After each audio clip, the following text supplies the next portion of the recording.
कौन अनुभव होउची लक्ष्य करो मुआ मां शरीर चाल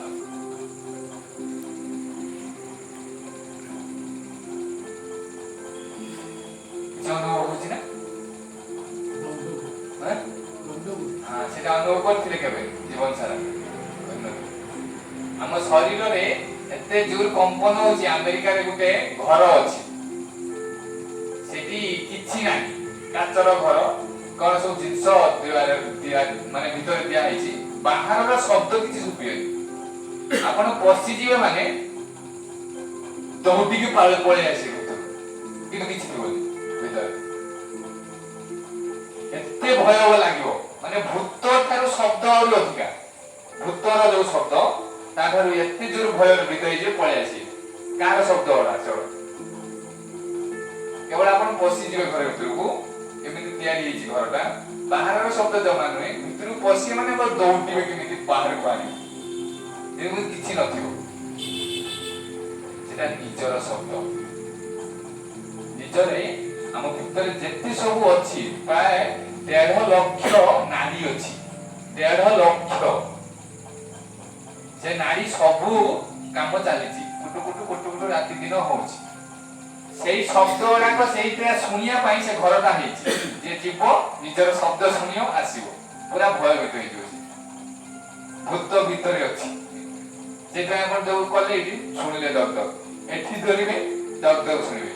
ଏଠି ବି କିଛି ସମୟ ଧରିବେ ଦକ୍ ଦକ୍ ଶୁଣିବେ ରକ୍ତ ସଞ୍ଚାଳନ ଚାଲିବ যেটাକୁ ମେହସୁସ କରିକି ଆମେ ତାକୁ ଯଦି ଠିକ ଠାକ କରିଦେଲେ ସବୁ ରୋଗର କାରଣ ହଉଛି କବ୍ଜ କବ୍ଜ ମାନେ କଣ କହିଲେ କବ୍ଜ ମାନେ କଣ କବ୍ଜ ମାନେ କଣ ଆପଣଙ୍କର ଲାଟିନ କ୍ଲିୟର ହବନି ଲାଟିନ ଯୋଉଟା କ୍ଲିୟର ନ ହୁଏ ସେଟା କୁହାଯାଏ କବ୍ଜ ପାଇଲ୍ସ ପ୍ରୋବ୍ଲେମ ସବୁ କହୁଛନ୍ତି ଆପଣଙ୍କର ପାଇଲ୍ସ ପ୍ରୋବ୍ଲେମ ଅଛି ପାଇଲ୍ସ ପ୍ରୋବ୍ଲେମ ଅଛି ଅଛି କାହାର ପରେ ଝାଡା କରିବା ସମୟରେ ଅସୁବିଧା ହୁଏ ସେଟା ସାରା ସଂସ୍କାର ପ୍ରୋବ୍ଲେମ ତାର କାରଣ ହଉଛି କବ୍ଜ କବ୍ଜ ମାନେ ରକ୍ତ ସଞ୍ଚାଳନ ଠିକ ହଉନି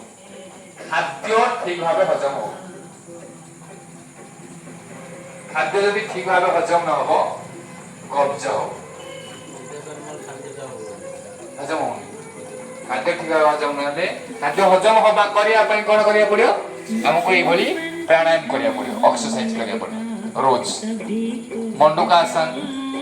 ଆଉ ଅଛି ବଜ୍ରାସନ ଆଉ ବାଘ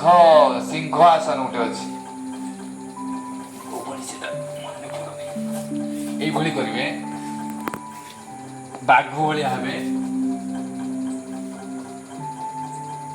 এইভাবে এইভাবে হেলে দেখিয়া এটা হইଯିବ না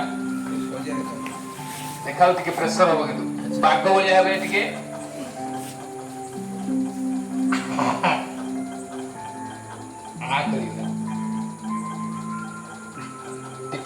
ଟିକେ ପ୍ରେସର ହବ ବ୍ୟାଘ୍ରାସନ ବା ସିଂହାସନ କରୁଛନ୍ତି ଆଜ୍ଞା